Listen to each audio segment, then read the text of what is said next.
Welcome back, fiber friends. My name is Brian, and this is the Wool to Gold podcast, where we talk about everything to do with yarn, making things with yarn, making the actual yarn, how I store my yarn, which is what we're going to talk about today. So today I'm going to be doing a yarn stash tour, mostly for the dopamine. It's a hard time of year out here, and something that I tend to do when I'm having a terrible time is do crafts and watch people show me their yarn stash. I also think this time of year I see a lot of like stash downs and no buy years coming up, which is like awesome and wonderful for those people.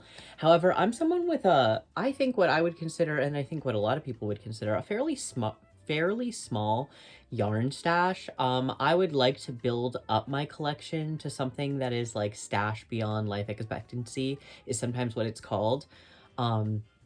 I am nowhere near that, but today we're going to walk through my yarn because frankly, I needed to go to you can see there's a stack of boxes over here.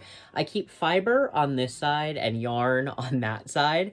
And so the yarn that's usually over here at the very bottom, there was some acrylic yarn that I really needed to get to. I'm making my sister a cat bed, and I knew I had some old acrylic yarn that was just sort of like lamenting at the bottom of my stash. I hadn't given it away. I didn't really know what I was going to do with it. So we're going to start with the yarn tour with the acrylics, because I feel like as we walk through these boxes, you can kind of see my personal tastes like change and develop over time. These I got such a long time ago. If you know, you know. This is the Big Twist Value. And this is it's 6 ounces, 380 yards. It's a medium. I'm pretty sure it's like worsted weight. And I have it in a ton of colors. Now, these are the colors that I'm going to be using for my sister's cat bed. And I'm going to be holding them all together and probably using either a 10 or 9mm crochet hook. These are the largest crochet hooks I own. I don't know if you guys have seen those like jumbo ones that look like a cosplay prop. You must know what I'm talking about. I thought about buying one just for the Renaissance fair for like a costume, but then I nixed that costume and my Ren fair got kind of washed out. So whatever. That's what we're planning on doing with those skeins. But since I had to get those, they're at the very bottom of my collection. I found a bunch of other skeins of that same yarn in a number of all neutrals, like all neutral colors. I know these are down here. I am working on getting through them. I pull them out every year, I feel like around Christmas time, which is when I probably use the most like acrylic and acrylic blend yarns, because I'm giving a lot of gifts to people who are just not going to hand wash things, no matter how many times I tell them to, / they would feel really bad if they ruin the project. There's no shame in that. I don't buy a lot of acrylic anymore. However, it does still get gifted to me, and I think that there is like a purpose for it in my collection. So I'm slowly working through that collection from when I first started crocheting. So here's another, I think this is a Karen cake, if I'm not mistaken, in this like blue-green. These are really beautiful colors too. I really should make something with this yarn. It's just, the texture. This is the one thing that sometimes like gets me about acrylic, and it's the texture. I just know the way this is gonna pill. I don't know if you can see, it's very fuzzy. It's brushed. That's what we call that. And I just know it's gonna pill, and the pills are really gonna bother me. So that's pretty much just staying stashed at the bottom of my collection. I have some random ends of things. Here is, this one's cotton, and I have another, this one is the Peaches and Cream line. This is super familiar. I love this when I am just looking for like a hardy cotton for when people are requesting things like washcloths or dishcloths and things like that. And then this one though is the K&C Essential Cotton, and I have to say this is a really, really soft cotton yarn. It's super affordable. I think this is also one of those things that's available. I'm pretty sure it's Joann's, if I'm not mistaken, not Michael's, but I could be wrong about that. And then I just have at the very bottom of this box a little bit of this leftover acrylic. I don't know what the brand is. Somebody definitely got me this for Christmas, and I sometimes hold it with dishcloths that I'm making for people. and I still have some left over. Again, this is the time of year that usually comes out. I'm not making a lot of dishcloths this year. I'm making mostly hats, and I got gifted more acrylic yarn. If you are here from the last video, I got these skeins from my aunt. So this is a finished hat, FO. This is not going to be a very structured podcast today. Again, this is a little bit big for me because it's for my dad. But this is the style of hat that he wanted exactly, so that's done. And then I'm almost done with my brother's. I need literally like one more row and then to seam up the top. And then I'm getting him a Yeti, and I'm going to make him a matching, like, Yeti cup holder in these colors, and he's going to love it. It's going to be a great Christmas gift. And again, this is Wool Ease by Lion Brand, and the other acrylic yarn is their, like, Mighty Stitch, or something along those lines, something very close to the Mighty Stitch, it's Basic Stitch. That's what it is. It's not Mighty Stitch. It's Basic Stitch. Those are going to be acrylic, and this is an acrylic wool blend. And it's great for gifts this time of year. I'm keeping all of these colors out, though, and at the top. And then one thing that I did find that I totally forgot about is this is 100% cotton, and it's a really, really cute pattern. I have no idea where I got this from. I know I got this, like, 3, maybe 4 years ago, and I'm going to bring this out because I think I'm going to be making some bags soon, and this would be a cute little, like, bag liner so the bag doesn't stretch out. All right, fiber friends, so here's where we're at as of right now. If I use all of the yarn that I suspect I plan on using for gifts, and I really think I'm going to work my way through it because, as you can see, I'm cranking through those hats. I am actually really enjoying making them. It's very fun. So I have this box. It's empty. This is what we have emptied out so far. And I have a lot of smaller boxes of what I would call like summer fibers, bast fibers. I got a little hyper fixated on linen last summer. I still think linen is a really fascinating fiber. So I have a lot of it. I have some interestingly textured cotton yarns that I would like to show you as well, but I would like to reorganize them and give them their own proper box because they're kind of just scattered about. And even though I don't always immediately reach for these yarns, I just feel like the way they are organized right now isn't doing them justice because I have some really, really cool and unique yarns. And you'll see that I'm somewhat, apologies for that big pop. You're gonna see that I am someone who definitely likes an interesting yarn, a unique yarn, whatever you want to call it. And we're gonna talk about what is lacking in my stash because either I don't use it or I use it a ton. So I've bought a ton of it, but I've worked my way through that. But we're gonna talk about it as we get to it. Here is something that is, I know, well loved by a lot of people in the yarn community. It's Yarnspirations Patons Linen. It is 65% cotton, 35% linen. I love a cotton linen blend, and I have it in these colors, cedar and sweet potato. I remember I really just couldn't resist this one because of the name Sweet Potato. I really thought that was adorable. And I have a very specific plan for these in mind. Next summer, I am going to crochet a really nice lace shawl out of these. Even me, the king of like layers and wanting to be toasty warm, there comes a point in July and August when I just like cannot be crocheting alpaca beanies, or in last year's case, I bought a lot of these yarns after the alpaca cowl incident. The alpaca cowl incident is what I refer to it to. So I have this cowl that I made that has cute little alpacas on it. I really like it. But when I started it in like the beginning of August for some reason. And it was one of like 3 projects I brought with me to the beach. I crocheted on it for about 10 minutes and I was like, I'm gonna die of heat stroke. This is horrible. And mind you, it's just a cowl. It's a small piece of fabric. It's not like I had this massive like alpaca blanket on me, but I was like, I need some summer fibers to do projects with. So it kind of spurred quite the obsession. I'll put it out there. I really started to stock a lot of different linen yarns and linen blends. I wish I still had the tags for these. So I remember that this is Barreco's Isola in the red colorway. Again, I'll put all the information down here on things that I don't exactly remember the details of. This These two skeins, these linen cotton skeins, I'm going to have to do some Google researching to figure out exactly what these were. But I really enjoyed working with all of these fibers. These are in my flaming cowboy bandana that I made. It was like a C2C project.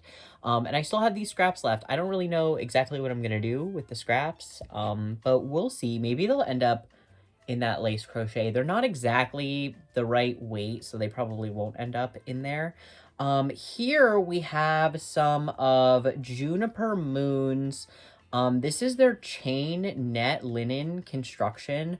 I really liked working with this. I made a cute little bandana. I don't think I've ever brought the project out because it's not like my best work. It's very early work of mine for crochet, and I didn't really follow a pattern, but you can see the dye job on this Juniper Moon is fantastic.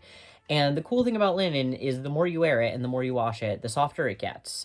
So I am looking forward to seeing how that project develops if I ever wear it enough to wash it. I would like to use this scrap in another project, but I just haven't settled on what. Next up, we have two little scraps of I know I have more of this yarn somewhere, and we're gonna run into it at some point. Oh, here it is. Here it is. I'm gonna pull it out. 1 second. Okay, so in my defense, I bought these on clearance from Stars Hollow Yarn Shop, and this was like right as Quince and Co. yarn went out of business because of some like ethical scandal. I'm not going to talk about the yarn drama today, or at least not this yarn drama, because honestly, I don't really know. I'm like not super clear on all the details. All that I know is that this yarn was super duper duper clearanced, and I liked the colors, and I was at Stars Hollow, and I was already buying a lot of yarn. So I did pick up these, and this is the Quince & Co. Sparrow 100% organic linen. These are 50-gram skeins, 168 yards per skein, made in Italy. And obviously I've gone through 2 of these skeins already, and I know I have, here it is. This is also the same Quince & Co. yarn in just a different colorway. Again, you can't really get this yarn anymore, so I probably shouldn't give you the details on it, but c'est la vie. You're here for the yarn tour, so I'm giving you the yarn tour. And if I forget to give you any information, you can obviously DM me or leave me a comment below. I'm gonna try to remember to give you guys more colorway names too, if you were curious. This is Chicory, and this one is Pigeon. Oh, I think that's also why I picked this up, because I just couldn't resist the name Pigeon. That kind of inspires me. Maybe I'll make a cute little like pigeon crochet handkerchief. That would be adorable. Okay, moving on. We have the Loom original silk yarn, and this is so this one is 100% silk, and this one is 80% silk, 20% cotton. And I remember I got these in like a little clearance pack of yarns, I think at Knit Tapestry, which is a local yarn shop of mine, but it might have been one of my other local yarn shops. I've used a little bit of the other silk that I got from them, and it was very slubby, but not in a way that I super enjoyed. I'd like to get some use out of these 2 skeins, and honestly, even though they're only 25 grams each, this one's like 150 meters, and this is 160 meters, so that's not too bad. I could definitely do something with these. I just, again, haven't settled on a project, and I don't know why, but I have a harder time personally finding projects for cotton or linen mini skeins or scraps as opposed to wool. So these next yarns are all going to be BC Garns Lino. These are 100% linen. There's no colorway names, they numbers, and I'm pretty sure this is one of those yarns that you can get on Hobie.com. I remember I scooped these up in somebody's yarn destash because, again, I just had an obsession with linen yarns, and I was like, okay, I'll scoop these up for like, I think I paid like $3 total for these 3. Okay, lo and behold, I found one of those slubby silk yarns that I was talking about. I think the reason I didn't love using this is just because I'm not crazy about 100% silk yarn. I actually think it has nothing to do with the slubbiness now that I sort of reflect on the whole experience. I think as I'm feeling it in my hands, I'm just not a fan of 100% silk yarn.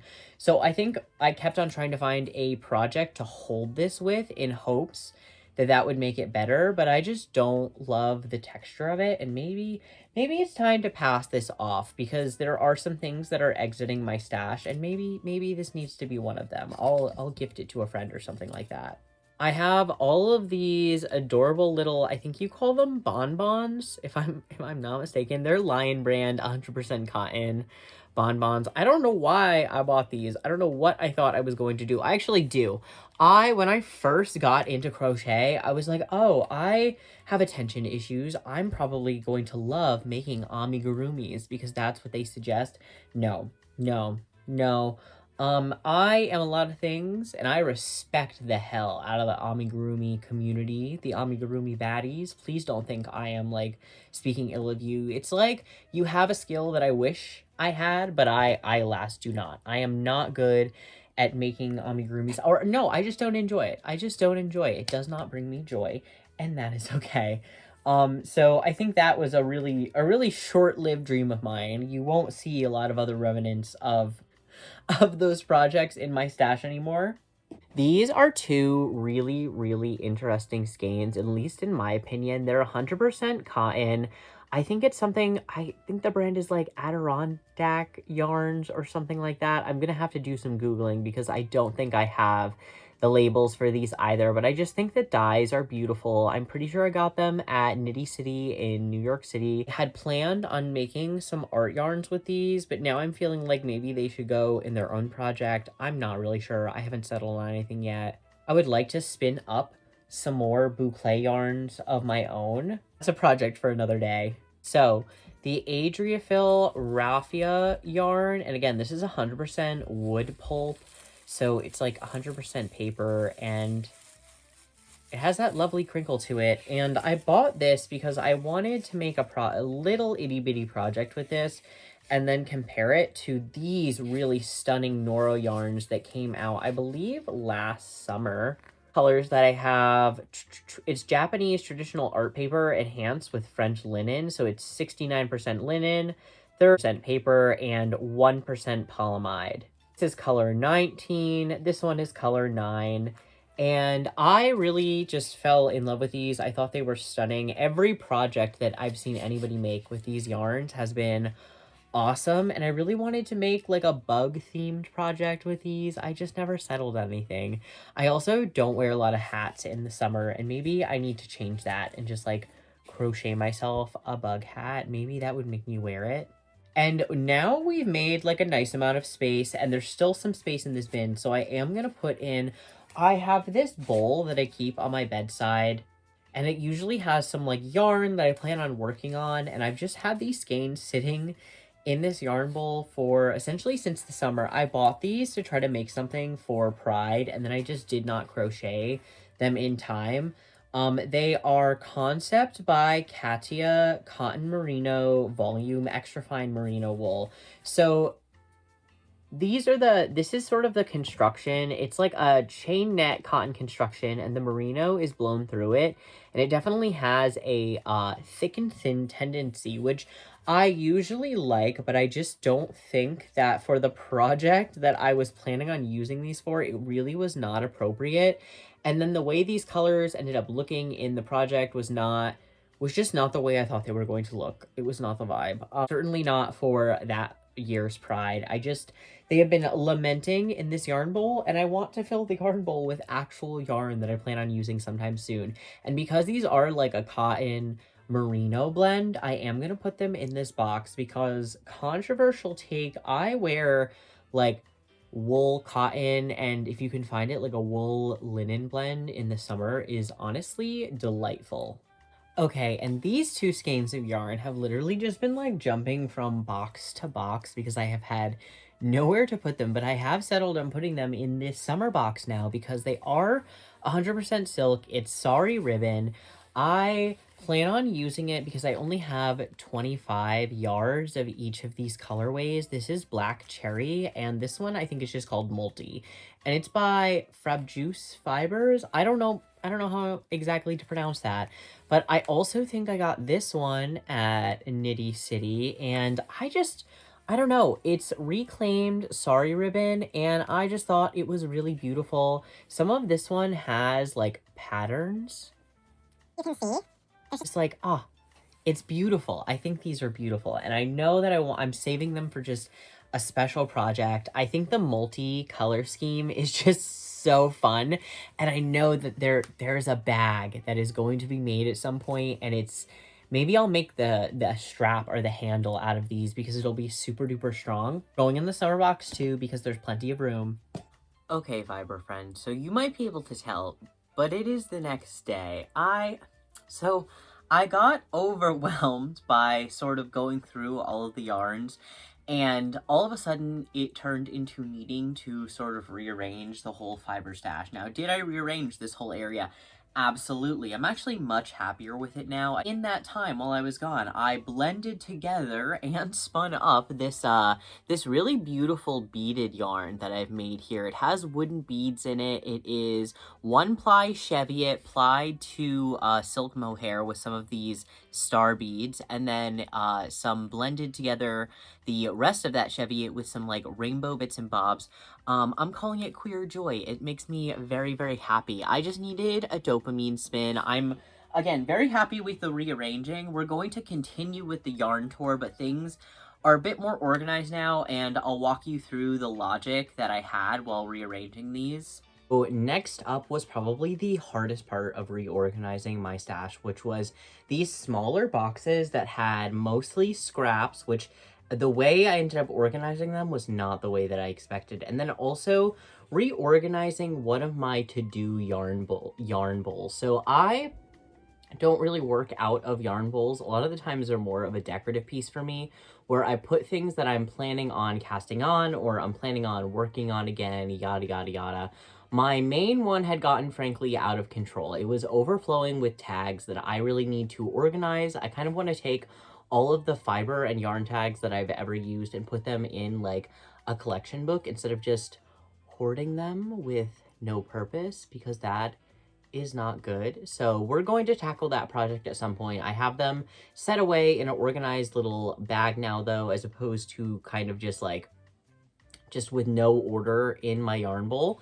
So this is what the yarn bowl looks like now. I made these pom-poms while I was gone too, as you can see. I brought back out these yarns. I wish the project I had used these for, I had thought out a little bit better, because the yarns themselves are beautiful. I'm pretty sure that's not the right skein. There it is. I'm pretty sure, oh, look at that. I actually left a label in one of them because I'm a smart man who thinks ahead. So these are Erin Moore Light by the Fiber Co. And it's their Donegal Heritage. It's merino wool, cashmere, silk. So here is the label. I remember this being fairly affordable considering the actual fiber content, and just look at those colors. I mean, the tweed, I'm obsessed with tweed. I love tweed. I love a tweed moment. The problem was I did not pick the right pattern for this 2-ply, and mind you, kind of a low-plied 2-ply yarn. I tried to do something with bobbles. If you're gonna do bobbles, what? I was at the beginning of my yarn journey. I thought that I could play around with it and maybe the bobbles wouldn't completely fall flat upon first blocking. However, that's exactly what happened, because this was just not the right yarn for the project. I also think that the silk content gave it a drapiness, which also was sort of exemplified by its 2-ply nature. And yeah, I just didn't pick the right project for this. It's in the box of shame, where I put things that are finished because I cast them off. I'm done with them. I'm not working on that project any longer. This project didn't work out. I still want to use this yarn. These colors are beautiful. I think I'm going to put it into a scarf. I just Haven't settled on a pattern yet. I have some pom-poms, not pom-poms that I made, but pom-poms that I purchased. As you can see, here's one. And I would like to use these in hats with, this is one of the few things actually that I purchased at Webb's. Yes, I have visited Webb's because I live on the East Coast. And if you don't know, Webb's is yarn.com. It's kind of the motherland for yarnies. And I actually got my fleece and fiber source book from my trip to Webb's as well. But this is one of the few yarns that I got. I normally don't buy chunky weight yarns, but I do love Barreco. I never pronounce it correctly. Let's see if I can get it to focus and not. There we go. Look at that. So it's their Ultra Alpaca Chunky. I think it's 50% superfine undyed alpaca and 50% undyed Peruvian wool. I have it in this color, and then I also have it in this really nice, also undyed, kind of like camel-like color. If you have been with me for a while, you know that this was in my alpaca cowl. That's what I call it. I don't have a pattern for it. It's just a cowl that's mostly half double crochet, back loop only stitches to give it like a ribbed appearance. And there are alpacas on it in this color. So I have a little bit of this left over. I would like to turn it into a hat with probably one of these. So I have this and I think that is more than enough for a hat, and I'm gonna put this cute little guy on top of it. Maybe I'll give it away to a coworker or something like that. It'll probably end up being a Christmas gift for somebody.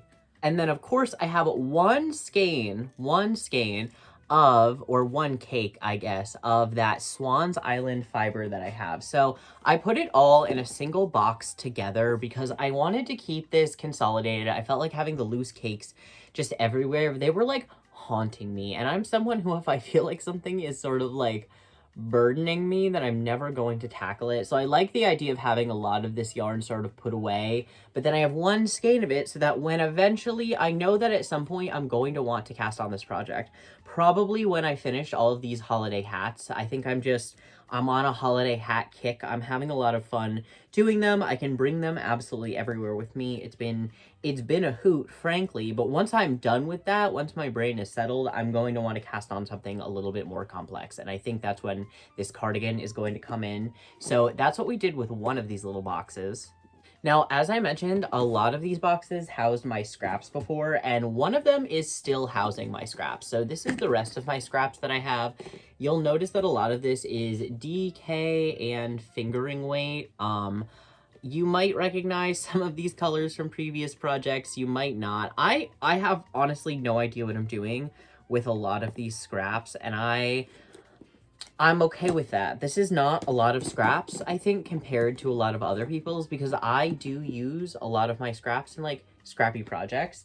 That being said, there was just a little bit that didn't fit into that box, and it all fell into one category, and it's my fuzzy mohair alpaca, whatever you want to call it. These are all of the fuzzy yarns that I have left over.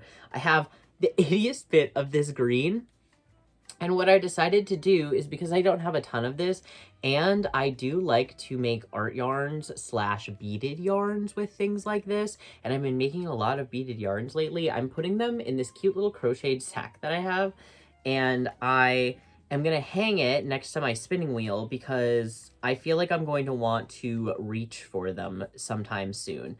So what was previously in this bag was the cotton crochet pieces. These are some of the first crochet pieces I ever made. Full stop. Can you tell? I can, but I still use them because they are cotton and they're useful. And so what I do is I clean the old oil off of my spinning wheel using these. And so I'm going to put them in this, I have this crochet to felt little bag that I made. And a lot of the times I don't like to store yarn in this because it is caracal wool, and so it is coarser.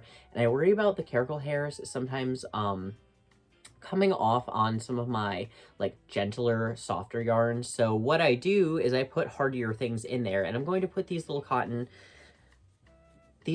projects into this bag, and so I'll also hang this near my spinning wheel, and I'll be able to reach for them when I need them.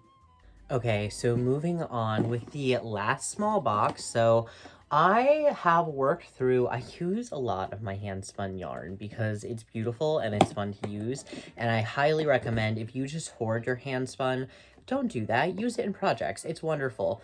But I did need a spot for some of my smaller, like, breed sample skeins because I used a lot of my smaller breed sample skeins in my breed study scarf. However, I still have plenty more to acquire. And as you can see, these are all like smaller skeins here. So this is North Ronald Say. I showed this off super recently. This one is 100% Hampshire down breeds. I'm saving that for like a mittens or a hat project. I can tell just by looking at this that this is 100% Polworth and silk. Sorry, I said 100% Polworth and silk. It's 85% Polworth, 15% silk. It's like the whitest sample that I own. It always blows everything out. This is probably one of my favorite early hand process. It's not like a true lock spin, but it's kind of a lock spin. And this is a Blueface Leicester spin that you can just see. It's so shiny and beautiful and like soft. And it just has some really nice texture points to it. I wish the light, if I bring it really close, there we go. Yeah, it has some really nice texture points. Definitely in the same vein, we have this Leicester long wool. This was definitely more of a prepped spin, and I feel like you can tell because the halo on this one is insane. I hand carded this Leicester long wool, and this was pretty easy. This was pretty early in my hand carding journey, so it's not necessarily my best work, but I'm still really proud of this, and I think this is beautiful fiber. And again, I love having all of these like plain white samples because the difference between them is insane, and I think that you really don't understand how different wools can be until you start being able to see these samples side by side. I mean, they are just so different and also wonderful in their own way. Speaking of, this is white Suffolk down. So I've spun Suffolk before. One of my first fleeces that I ever processed was a 4H Suffolk fleece. If you're looking for a high quality down fleece at a good price with minimal VM, go contact your local 4-H club. Get those 4-H club lambs. They have some really good fleeces. Mind you, like, down fleece is going to have a short staple. I feel like people are like, yeah, well, like, you're going to get a really shortcut. You're going to get a shortcut from a down breed anyway. Okay? I just give it a chance. Give it a chance. I've had some really good luck, especially with the ones at Maryland Sheep and Wool. If you can cop a 4-H fleece, I shouldn't be giving away my secrets, but frankly, I want more people to spin from raw fleeces and spin good yarn from raw fleeces because it's really not that difficult. Again, I do it. I haven't been doing it for very long, and people compliment me all the time on my prep and on my yarns. It's just a matter of practice. Yarn got a little bit kind of, it's not being it's not being as blown out by the camera because it does have a little bit of a red tinge because I left it overnight with a hand dye that had some red dye in it, and I really shouldn't have done that, but you know, you live and you learn. So all of those samples are in here, and then the rest of my handspun yarn is all fits in here right now, at least handspun yarn that I'm keeping in my collection. So I'm just gonna kind of breeze over these really quickly. I didn't label this. This is from an art bat from Hidden Valley Pastures, though. I remember it is yak, fine wool, and alpaca because it's Hidden Valley Luxury Fiber Farm here in New Jersey, so they have a ton of alpaca. I just showed off this brand new Cheviot skein. It's got a few other things in it, but it's mostly Cheviot, and I'm really proud of this. I think I'm going to turn that into something really, really special. This larger skein here is California Red Fleece that I got from the Spinner's Loft, the Spinning Loft. I'll link the details below. You can see I also left this one overnight in dye because it's got a little bit of a green tinge. I've been thinking about over dyeing this because I'm worried that the green is not going to come out. And that's a real bummer because the original fleece, the reason I bought this fleece is because it was a yearling. so it still had that red look to it. So with the California red sheep, they lose that reddish hue that they have as they get older. A lot of red sheep tend to do that. And one of the reasons that, I got this one is because it still had that reddish hue to it. And then again, I'm a damn fool. And I left it overnight in, it was actually a yarn that had yellow and blue. And so naturally, because color, it ended up looking a little bit green. I haven't tried rinsing it and just seeing if it's going to come out, but I don't want to have to put it into a project and then find out the hard way that I need to dye the fiber and take the whole project apart. So this has been in timeout in my collection for a while. This is one of my first bubble crepe yarns, and I'll bring out my other bubble crepe yarn because it is still in my collection right now. This is cashmere and silk and fine wool, all from Hidden Pastures. I didn't even finish filling out the label. I just wrote it's 22 yards and it's 3 plies because I knew I wasn't really going to sell that. I'm pretty sure this is going to end up in like a bougie sweatshirt or something like that. And then we have Let Us Be Blue. This is 100% hand-dyed BFL, reclaim stash, 294 yards, 2 ply. This spin, I am really proud of myself because a lot of this fiber was felted. I've brought this up before when I've talked about this skein. Despite that, this is freaking beautiful. And all of these have their own just separate box, and that's all the Handspun that I'm keeping with me right now. So I am going to, like, if you want the details on any of these skeins, just go to my shop, because these are all skeins that are still available at my shop. But I do have a completely separate container that I keep, like, extra sealed away, and it has like extra lavender sachets in it for skeins that I am selling on my shop. So I do sell a small portion of my Handspun just to keep me in art supplies and in new wool, essentially. But these are all skeins that I have available right now. It's not a ton because thank you so much, guys. A lot of you have been supporting me a ton recently, and I really, really appreciate that. It's been wonderful. I get to send out squishy mail to so many of you and write you sweet little notes and also send out additional mini skeins. So thank you for taking those off of my hands as well. Many of the orders end up receiving tiny little extra mini skeins and things like that of things that I've spun, but this is one of my other favorite art or like textured spins that I've ever done. It is a bubble crepe yarn, and you can just see all of that texture. Now, it is one of those hand spuns that's pretty inconsistent in its actual weight, so it's kind of thick and thin. I still think this would be just like gorgeous in a weaving project or something like that. And I did name it Lumpy Space Picture Show because I couldn't decide between naming it something that referenced Lumpy Space Princess. If you know, you know. She's iconic.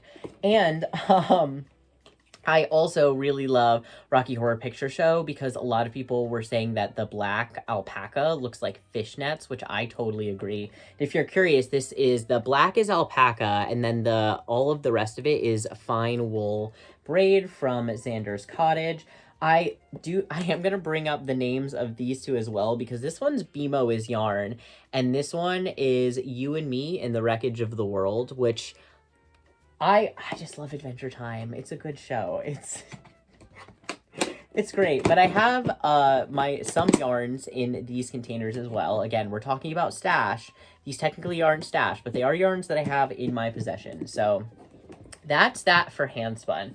Now we're going back to commercial yarn. So this is what I like to call the Maryland Sheep and Wool box. So I always buy a lot of stuff at Maryland Sheep and Wool. Even before I went for the fleece and the raw fiber, I was going for the yarn. And I keep it all in a number of boxes usually, just like how my Rhinebeck stash tends to end up in a single box for a while, and then I kind of disperse it. This year, I did not buy a single bit of yarn. I only bought fiber at Rhinebeck, so that was not the case.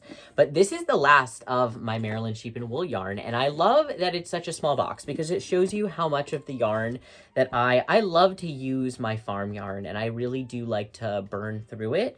And that's a wonderful thing. I do have some leftover skeins though. So first we're going to start with Solitude Wool. These are all Tunis from Solitude Wool. This is a bouquet And I remember it was, what is it hand dyed with? I'm pretty sure these are hand dyed with marigolds. And I bought it because it was their 50th anniversary skein set. There was a lot of yellow, and I'm not usually crazy about yellows, but I liked these. I really do think that this paired with the rest of this Tunis wool in this blue are going to end up being mittens. I love Solitude wool. I love picking up a few skeins from them when I can. And frankly, I need to top up my Solitude wool collection because they have a lot of breed specific stuff, which is my jam. If you've been here for a while, you know I love a rare wool. I love a conservation breed. I love getting the little stickers for my Save 'em to Shape 'em passport. So also, if you don't know about Tunis wool, I am just going to read a little bit off of the label. So brought into America during colonial times, George Washington had a Tunis ram. Tunis is well adapted to the humid mid-Atlantic region. Almost lost during the Civil War, Tunis is one of the Livestock Conservancy's priority breeds. So I love any sheep that can thrive in a humid climate because I am a man who thrives in a humid climate. I am like a lizard. I love it when it's super duper humid. A gross fact about me. And if you're curious, this is their natural dye number 21 in indigo. So this is an indigo dye, and I do think it's magnificent. It is Brian blue. I've talked about this before. This is just my quintessential color. Is a skein from Feederbrook Farms. This is 100% Blueface Leicester in colorway Tech. Colorway Tech. This is a brand that is slightly more affordable, if I'm remembering correctly, than... So it looks similar to some skeins of Spin Cycle. This is 260 yards. It is hand dyed. It's made in the USA, and it is just really, really beautiful. I'm not really sure what I'm going to do with this. It's one skein, and I think that's why it's kind of just sat around here. And then the last skein that I have in here is the last of my farm yarn that I haven't used. And frankly, I would have used this if I needed a little bit more length on that really wonderful capelet that I made recently. That's where a lot of my farm yarn ended up.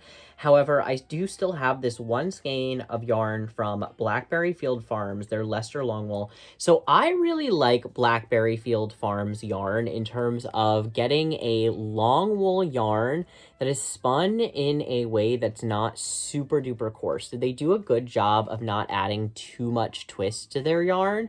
And so you end up with something that, at least in my opinion, like I love a long wool. I don't think I'd necessarily wear this particular skein as like a scarf. However, I think it would make like a nice almost next to skin garment. I also think that in terms of farm yarn, it's pretty affordable. So it is $25 per skein because the price is still listed here. It's a 2-ply worsted, 250 yards from... Oh, this is all from Magnolia too. So this is Magnolia the sheep. See, this is why I love farm yarn, because every time I look at the tag, I'm just reminded of how wonderful and just like delightful buying yarn directly from the farmer is. Like, oh, gosh. There are yarns in local yarn shops that are more expensive than this that do not bring me the kind of joy that this yarn does. This is amazing. I don't know what I'm gonna do with this yet, but my excitement for it has been reinvigorated. This is definitely going to be a love your stash kind of episode. Again, I really am striving to one day have a stash beyond life expectancy. And I love just looking through my stash and being reminded of like the wonderful things I have, like that Tunis wool. This is a really recent acquisition, so I'm not going to go too much in detail, but this is La Grosse lamb's wool, 100% lamb's wool, Biche and Bouche. It is 100 grams, 210 yards, and this colorway is just called medium brown. I really love this because if you look closely, you can tell that this was dyed in the wool, which essentially means that the wool was dyed first and then it was blended and then it was spun. And I just think it gives a really nice heathered look to things and the finished textile. So I, again, haven't really settled on exactly what I'm going to do with this. But I wanted to pick it up because my local yarn shop was having a little discount on Biche and Bouche, and that doesn't happen very often. I feel like it's like Malabrigo, you know what I mean? It rarely, if ever, goes on sale, and so if it does, you kind of jump at the opportunity, and so I did. We're going to see the rest of that in a moment, but we are going to take just a little silly dilly break, okay, for a moment. And I'm going to show you, I've talked about this on my channel before. So this is the box of doom. These are projects that are done. These are not whips anymore, okay? I really need to emphasize that. I am someone who, when a project stops giving me joy, I just end it. I cast it off. If that's it, that's it. And sometimes I don't have the energy to frog things because it's just not worth it. It's just not worth it. And so I will just keep these bits of fabric, and one day I will sew them all together into one piece. So this, I remember I was designing another pair of mittens. I made a pair of mittens that looked pretty similar to this in the pattern, and I just got bored. So we have this little swatch of fabric. This was gonna be, I think, a shawl, and then I realized that this was the worst. I just could not have picked like a worse stitch or yarn for a shawl. I hate this. I don't like this. You can like this. I just didn't like it. And so what is this? Just a scrap of fabric. It'll become a blanket one day. Moving on, here is one of my nightmare superwash experiences. So I spent, I don't know, a month and a half crochet. This is one of my like early crochet pieces in fingering weight yarn, mind you.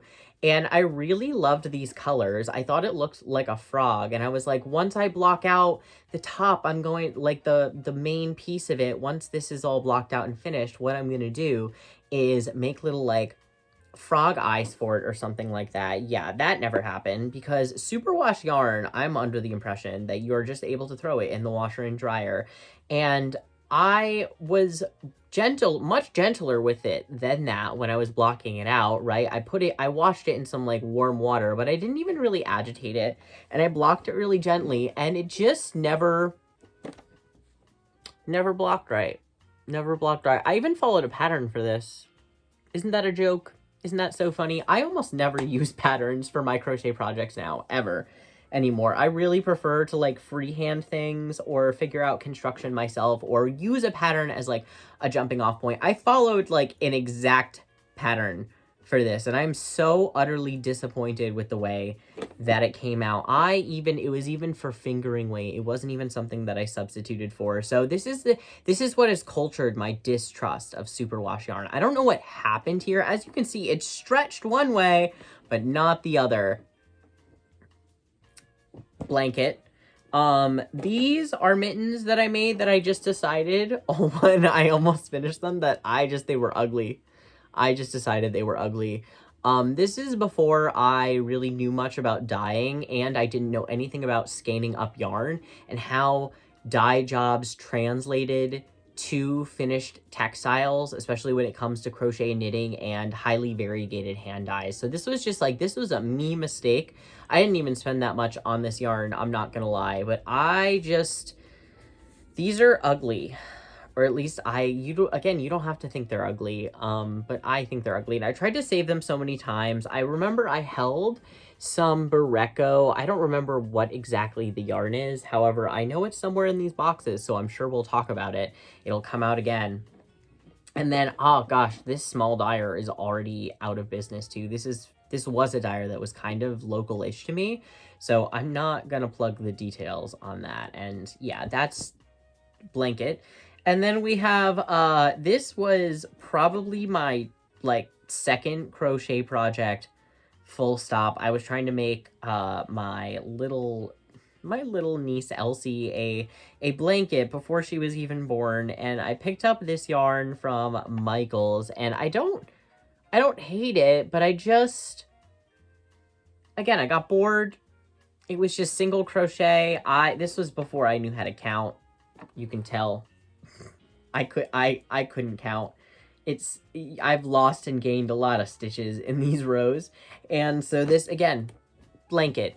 And I keep them all in this box. Box of shame. Projects that it's not that many, I feel like. And granted, I do frog a good number of things for the yarn. I don't like to waste yarn, and if it's nice enough yarn, I will reclaim it. But there are just some things that are lost causes. And then, last but not least, I literally still have a stitch marker in this one. That's so sad. Yeah, this scarf. So you can see some of the bobbles that I'm talking about. This is also before I could count. I know I could salvage this. I know I could. Like, I did a lot of work, and I could just finish the project, but I'm not going to. It's just not worth it. Especially, like, this one makes me so sad. This gets so, like, lost when it's not in the exact right lighting, and anytime any amount of pressure goes on these baubles, they just disappear again into the fabric. And so this was just a no-go. This is also going into the blanket. And I think that's a fun idea. I think, like, why not put all of these silly little mistakes into a silly little blanket? I think it's cute. So moving back on to commercial yarn, we are on our last two boxes. I don't have much more stash to show you really after this. If any at all. I have, I think, maybe one other yarn to show you after this. So this is the rest of my commercial yarn, and we're going to breeze through this fairly quick. So this is the Barocco tiramisu that I was talking about before. So this is 38% wool, 28% acrylic, 23% mohair, and 11% silk. I love a funky blend, and they do a funky blend really, really well. I have to say, I find a lot of their yarns very enchanting, and they keep it fresh and cool. Like, I feel like underrated workhorse, like, yarn for the funky cool kids, you know what I mean? Like, if you make a lot of maybe finished garments that look commercially made, and that's what a lot of people are aiming for, right? I know a ton of people who are looking for me-made wardrobes that look commercially made. That is not my personal goal. That is not my personal look, but it's other people's. I respect the game. Then absolutely, like, nitpicks and things like that, I feel like are probably more your go-to. But if you like something a little bit weird, a little bit funky, again, a unique blend, check out Barocco. I feel like they're slept on.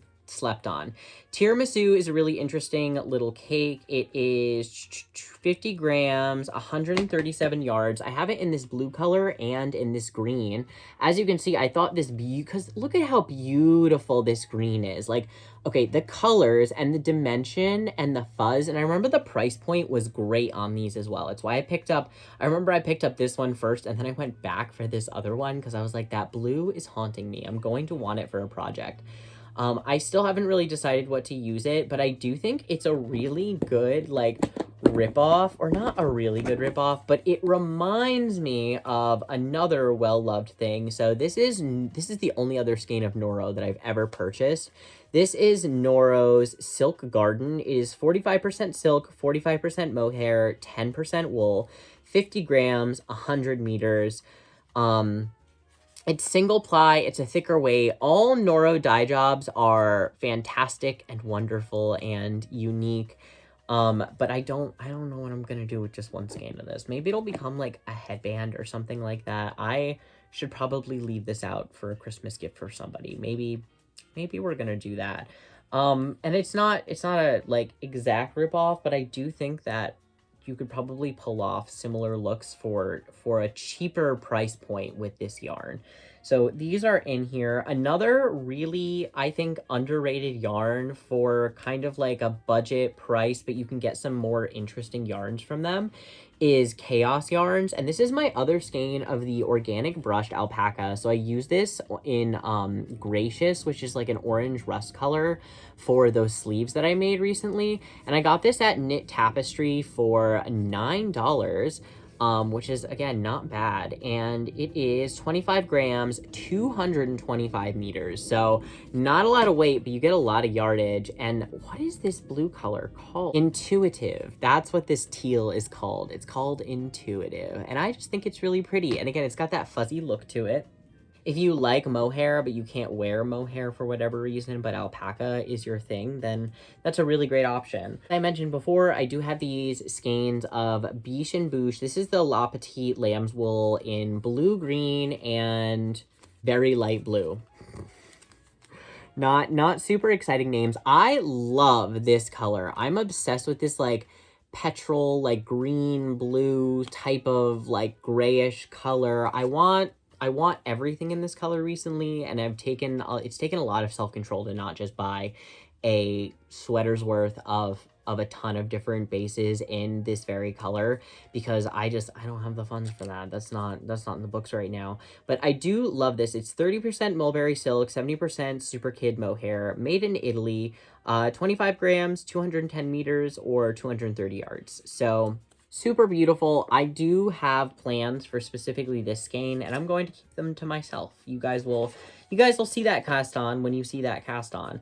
And then, of course, last but not least, in terms of the fuzzy stuff I have in this container, we do have my like Sheepyshire collection. So this is probably one of my favorite colorways by the Sheepyshire. I remember I saw these and I had to go back to my local shop to get them. So it is their alpaca floof base in Some Things Are Worse Than Ghosts. And then I also have this lovely colorway here. So I hope the camera is picking it up. It is a like yellow, gray, and almost like a blush, just a little pink color, and it is Corn Cobweb is the name of the colorway. Again, this is their alpaca floof base.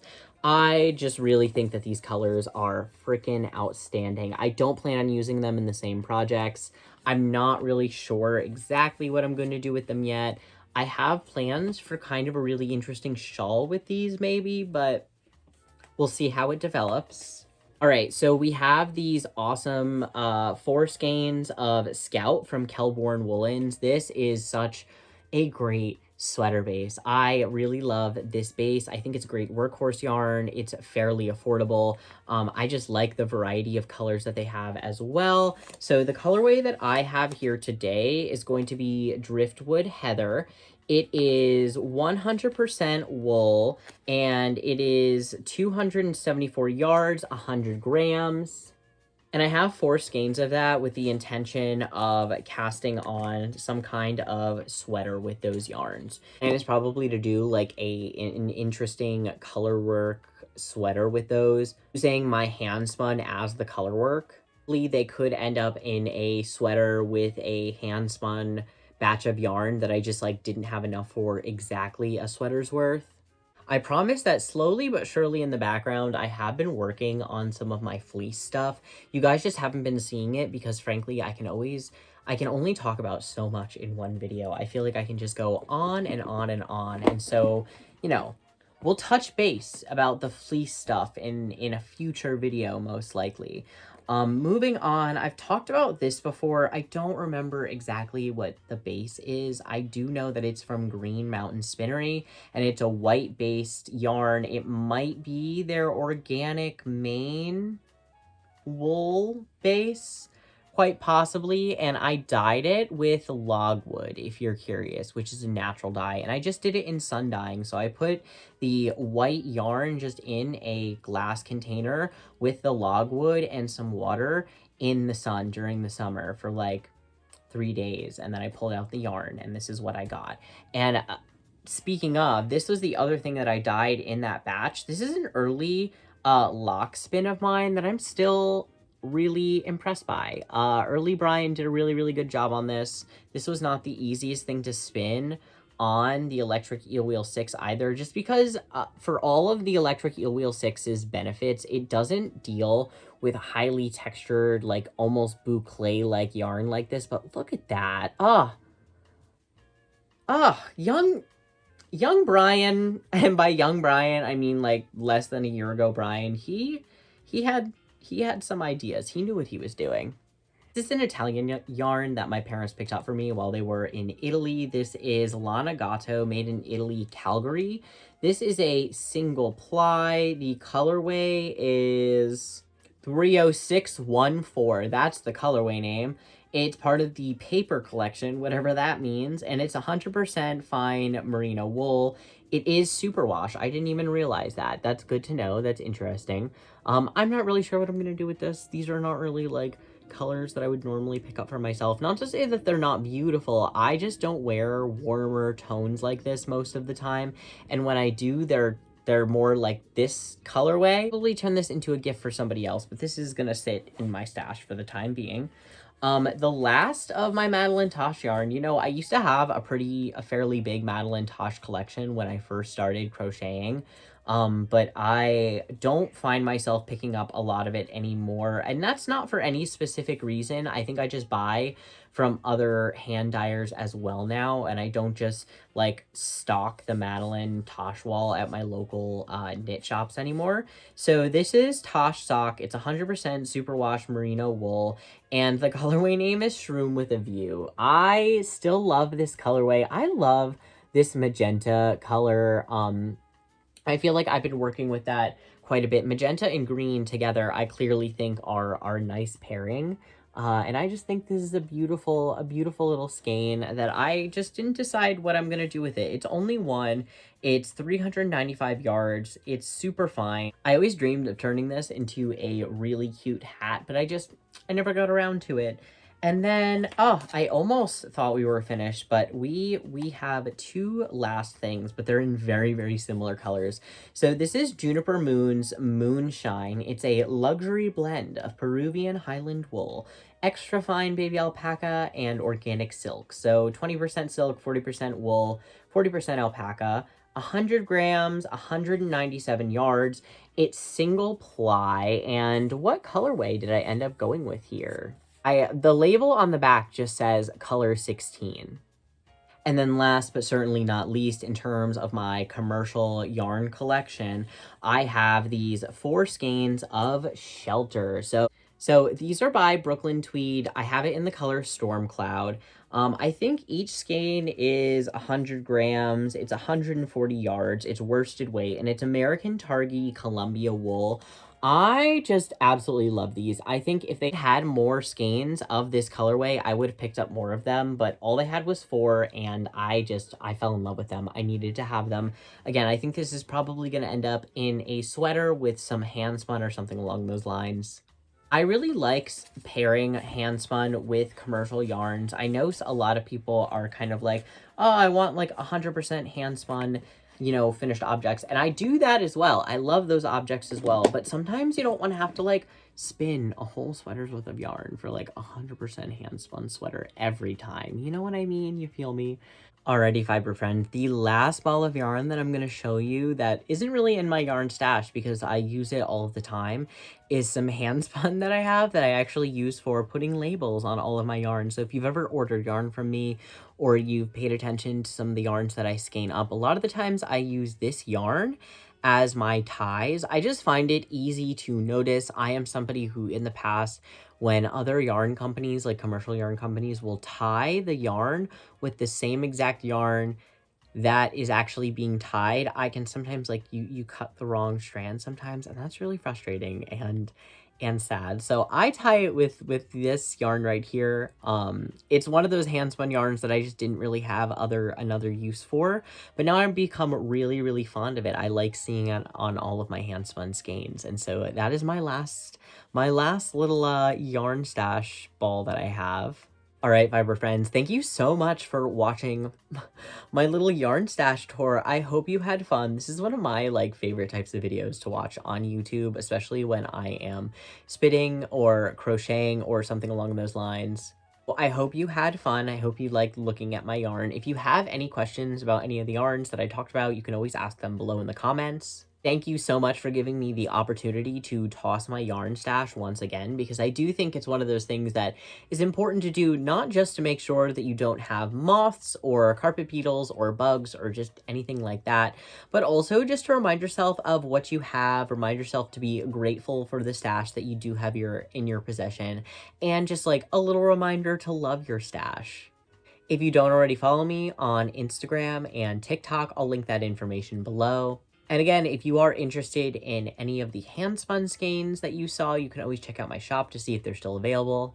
And if you made it all the way to the end of this video, don't forget to subscribe and leave a comment. What were you working on while you watched this video? All right, see you next time, fiber friends.